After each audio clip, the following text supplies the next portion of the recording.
কোথায় আছে দেখি তো নীল? ব্যালকনিতে বসে আছো? আর ব্যালকনিতে বসে বসে কাজু বিস্কুট খাচ্ছ? আমি তোমাকে বারবার চাই, সেই জন্য তুমি ঘর থেকে চলে এসেছো? সেই জন্য ঘর থেকে চলে এসছো আমি চাই বলে? ব্যালকনিতে রুগুলি কি খাচ্ছ? কিন্তু এখন তো আমি তোমাকে দেখে নিলাম, আমাকে একটা দাও।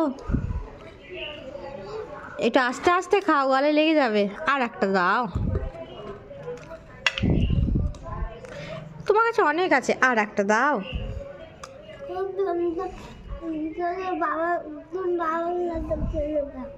কি বলছো বুঝতে পারছি না। আমি বাবার কাছ থেকে নিয়ে আসবো? আর তোমাকে কে এনে দিয়েছে? তোমাকে তোমার বাবা এনে দিয়েছে, আর আমাকে আমার বাবা এনে দেবে? না, আমি তোমারগুলোই খাবো। দাও।